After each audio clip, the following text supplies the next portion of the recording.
Hi welcome to our channel.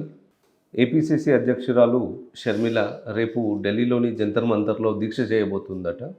దేనికి, ఎందుకొరకు తదితర వివరాలు సీనియర్ జర్నలిస్ట్ శ్రవణ్ కుమార్ గారిని అడిగి తెలుసుకుందాం. శ్రవణ్ కుమార్ గారు, ఎస్ సార్. షర్మిల ప్రత్యేక హోదా కొరకు దీక్ష చేస్తుందని చెప్పి వార్తలు వచ్చాయి. అయితే ఆంధ్రప్రదేశ్లో ప్రత్యేక హోదా అనేది మొదటి 4 సంవత్సరాల్లో చంద్రబాబు నాయుడు రాజకీయాల కోసం దాన్ని వినియోగించుకున్నారు. చంద్రబాబు నాయుడిని కౌంటర్ చేస్తూ వైఎస్ జగన్మోహన్ రెడ్డి గారు కూడా ఆ అంశాన్ని రాజకీయాల కోసం వినియోగించుకున్నారు.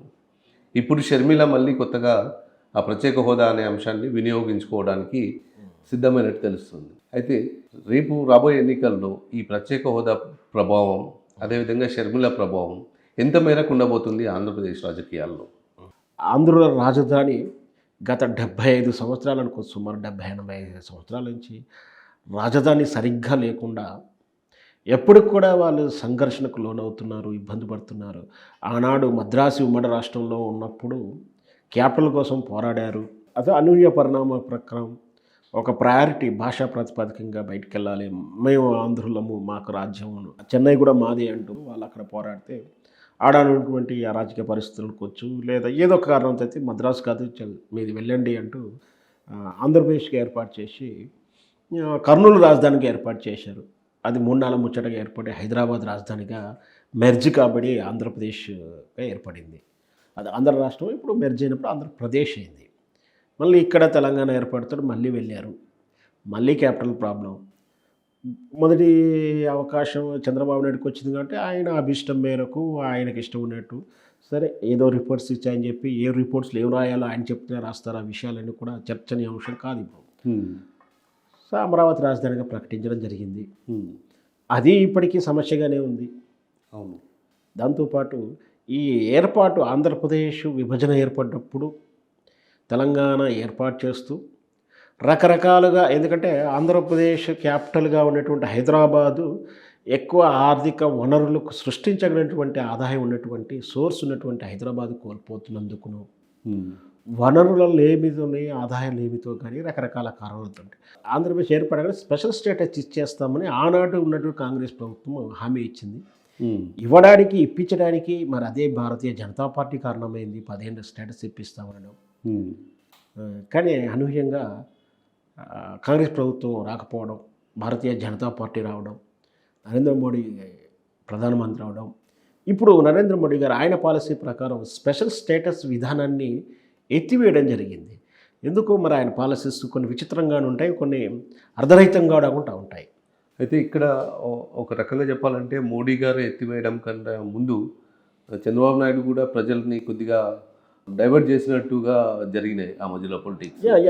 మోడీ గారు ఫస్ట్ వదిలేస్తే చంద్రబాబు నాయుడు గత్యంతరని పరిస్థితుల్లో ఒప్పుకోవాల్సిన పరిస్థితులు ఉండడం, ఆయనకున్న బలహీనతల వల్ల ఒప్పుకోవాల్సిన పరిస్థితులు ఉండడం, దాన్ని కన్విన్స్ చేయడానికి మేము స్పెషల్ స్టేటస్ కన్నా ఎక్కువ బెనిఫిట్స్ ఇచ్చే స్కీమ్స్ తెస్తున్నాము, స్పెషల్ స్టేటస్ లేదు ఏమీ లేదని చెప్పేసి బుల్డోజ్ చేస్తున్నప్పుడు చంద్రబాబు నాయుడు ఏదైతే బుల్డోజ్ చేస్తున్నాడో పబ్లిక్ని పోలరైజ్ చేయడంలో అప్పుడు జగన్మోహన్ రెడ్డి సక్సెస్ అయ్యాడు. సక్సెస్ అయ్యాడు. ఎన్నికల ముందు వరకు దాన్ని బాగా స్పెషల్ స్టేటస్ని ఒక రకరకంగా బర్నింగ్లో ఉంచేసి దానివల్ల చంద్రబాబు నాయుడికి నెగిటివిటీని క్రియేట్ చేయడానికి హెల్ప్ అయింది. అనూహ్యంగా ఎన్నికల్లో కూడా ప్రధాన అస్త్రం అయినప్పటికీ ఎన్నికల తర్వాత జగన్మోహన్ రెడ్డి గెలిచిన తర్వాత మళ్ళీ అదే స్పెషల్ స్టేటస్ని పక్కకు పెట్టేసి అసలు ఆ జనం కూడా మర్చిపోయారు ఆ విషయాన్ని కూడా. అంతకన్నా ముందు పెద్ద సమస్యలు ఉన్నాయి, పెద్ద కాంట్రవర్షన్స్ ఉన్నాయి, కొంత బర్నింగ్ టాపిక్స్ ఉన్నాయి, వాటి మీద చర్చ జరగడం, ఈ స్పెషల్ స్టేటస్ విషయాన్ని మర్చిపోయారు పబ్లిక్ కూడా వాస్తవానికి అయితే. సో ఆంధ్రప్రదేశ్ స్పెషల్ స్టేటస్ వస్తే సముచితమే, ఎందుకంటే మన దాయాదులుగా భావించవచ్చు, లేదా ఒక రాష్ట్ర వ్యక్తి ఒక రాష్ట్రానికి స్పెషల్ స్టేటస్ ఇవ్వడం వల్ల మన పక్కన ఉండే రాష్ట్రానికి నష్టం ప్రత్యేకంగా లేదు. వాళ్ళకి ఇస్తే ఈ రాష్ట్రానికి కూడా ఇస్తే బాగుంటుంది, కానీ ఆ రాష్ట్రానికి ఇస్తే మనకే నష్టం లేదు. ఎందుకంటే ఇలాంటి నైబర్హుడ్ రాష్ట్రాలు కూడా మద్దతు ఇస్తాయి. అయితే ఇక్కడ విభజన చట్టంలో ఆల్రెడీ ఒక అంశం పొందుపరిచిందని చెప్పేసి అన్నారు. ఒకవేళ ఆంధ్రప్రదేశ్కి ప్రత్యేక హోదా ఇస్తే విడిపోయినటువంటి రాష్ట్రమైన తెలంగాణకు కూడా పారిశ్రామిక రంగంలో కొంత రాయితీలు ఇవ్వాలని చెప్పేసి అన్నట్టు అప్పట్లో గుర్తు. అదే నేను అనేది ఏంటంటే దానికి దీనికి పోటీ లేకుండా ఒకేసారి 2 ఏర్పడే రాష్ట్రాలు కాబట్టి దానికి ఎక్కువ బెనిఫిట్స్ ఇస్తున్నప్పుడు దీనికి కూడా ఇస్తే సముచితం అని కూడా వీళ్ళు కూడా అనుకున్న తప్పేం లేదు. అవును. వాళ్ళు అక్కడ వేయడాన్ని వ్యతిరేకించట్లేదు ఎవరు కూడా. మన దానివల్ల ఇప్పుడు అదే నీళ్లు నిధులు ఉన్నాయి అనుకోండి, నీళ్లు ఉన్నాయి, ఆ నీళ్లు వాళ్ళు తీసుకుంటే మనకు తక్కువ అవుతాయి. మన నది మన నుంచి వెళ్ళే ప్రవాహిక ప్రాంత నదుల నుంచి వాళ్ళకి ఎక్కువ కేటాయిస్తుంటే ఆటోమేటిక్ మనం నష్టపోతాం. ఇది విభేదిస్తారు ఎవరైనా. సో స్పెషల్ స్టేటస్ అనేది మన రాష్ట్రం కూడా ఆంధ్రప్రదేశ్ కావాలని ఎప్పుడు కూడా మొదటి నుంచి కూడా కేసీఆర్ గారు ఆ రోజు ఉన్నప్పుడు మద్దతు ఇచ్చారు. సో కానీ ప్రభుత్వంలో ఉన్నటువంటి నరేంద్ర మోడీ గారు మాత్రం దాన్ని ఎట్టి పరిస్థితుల్లో ఒప్పుకునే పరిస్థితి లేదు అంటూ దాన్ని జాట వేస్తున్నారు. పబ్లిక్ కూడా మర్చిపోయారు. కానీ మర్చిపోయినటువంటి ఒక సెంటిమెంటల్ సబ్జెక్టును మళ్ళీ కాంగ్రెస్ పార్టీ షర్మిల రూపంలో ఇప్పుడు దాన్ని మళ్ళీ ముందుకు తీసుకొస్తూ స్పెషల్ స్టేటస్ అంశాన్ని ముందుకు తీసుకొచ్చి వాస్తవానికి ఆంధ్రప్రదేశ్ ప్రజలు స్పెషల్ స్టేటస్ విషయంలో కావాలని కోరుకుంటారు. ఇస్తే బాగుందంటారు, ఉద్యమ బాట కూడా పడతానికి కూడా ఇప్పటికి కూడా సిద్ధమై ఉంటారు. ఈ విషయాన్ని గ్రహించి ఓట్ల పోలరైజేషన్ బాగా తెలిసినట్టు ఈ రాజకీయ నాయకులు ముఖ్యంగా షర్మిల కాంగ్రెస్ పార్టీ ఈరోజు ఆ ఎజెండాను ముందుకు తీసుకొని ఇటు ఒకేసారి భారతీయ జనతా పార్టీకి బదిలిచ్చినట్టు ఉంటుంది, ప్రశ్నించినట్టు అవుతుంది, జగన్మోహన్ రెడ్డికి అవుతుంది, ఇటు తెలుగుదేశం పార్టీకి కూడా వాళ్ళ పైరుల్లో జరగలేదు కాబట్టి వాళ్ళని ప్రశ్నించినట్టుంది. కాంగ్రెస్ ఒక్కసారిగా ప్రజల్లో సానుభూతి కొట్టేయడానికి మంచి వ్యూహాత్మకంగా ఎత్తుగడ తీసుకుందని చెప్పొచ్చు ఒక రాజకీయ విశ్లేషకుడిగా. దానికోసమే ఢిల్లీ వేదికగా ఒక ప్రశ్న శ్రీరామ్ గారు, ఇక్కడ షర్మిల ఈ అంశాన్ని తీసుకోవడం పట్ల, ప్రత్యేక హోదా అంశాన్ని తీసుకోవడం పట్ల ఆల్రెడీ ప్రజలకు తెలిసి దీని లోపాలు, తర్వాత ప్లస్ పాయింట్లు, నెగిటివ్ పాయింట్లు అన్నీ తెలుసు. సక్సెస్ అవుతుంది అంటారా షర్మిల ఈ అంశాన్ని తీసుకోవడం? ఖచ్చితంగా అధికారంలో నిర్ణయాత్మకంగా ఉన్నటువంటి ఇక్కడ వైఎస్ఆర్ పార్టీకిను అది నెగిటివ్ అవుతుంది, బీజేపీ కూడా నెగిటివ్ అవుతుంది. బీజేపీ వల్లనే స్పెషల్ స్టేటస్ రాలేదు అని ఆంధ్రప్రదేశ్ ప్రజలు విశ్వసిస్తున్నారు. దాన్ని పదే పదే గుర్తు చేస్తే మనసులో బీజేపీ పార్టీ వ్యతిరేకత భావం ఏర్పడుతుంది. దానివల్ల బీజేపీ పార్టీ గెలిచే అవకాశాలు సన్నగిలుతుంది. మనం ఈ తెలుగుదేశం పార్టీ లేదా వైఎస్ఆర్ పార్టీ, జనసేన, బీజేపీతో లోపాయగర ఒప్పందాలు ఉన్నాయి, చీకటి ఒప్పందాలు ఉన్నాయి. ఇన్ని చెప్పినా ఏ విధంగా కూడా కాంగ్రెస్ పార్టీతో లాలూచి ఉండదు. బీజేపీ పార్టీకి మొదటి నుంచి కూడా ద్వేషిస్తూనే ఉంటుంది, వాళ్ళకి నాన్ కోఆపరేషన్ ఉంటుంది.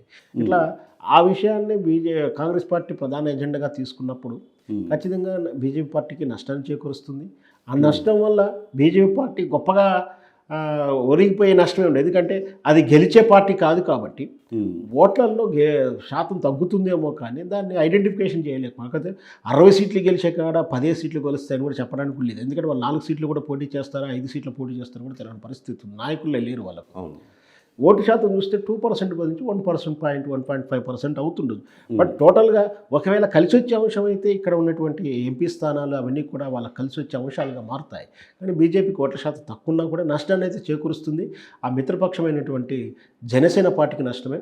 దాంతోపాటు ఒకవేళ టీడీపీ కూడా బీజేపీకి సీక్రెట్ ఒప్పందంలో భాగస్వామి అయినా, బహిరంగ భాగస్వామి అయినా తెలుగుదేశం పార్టీ కూడా నష్టమే. వెరసి వీళ్ళకి నష్టం ఏమో అవునో కానీ కాంగ్రెస్ పార్టీకి మాత్రం సూపర్ డూపర్ ప్లస్ అవుతుంది అది. ధన్యవాదాలు శ్రవణ్ కుమార్ గారు. థ్యాంక్ యూ అండి.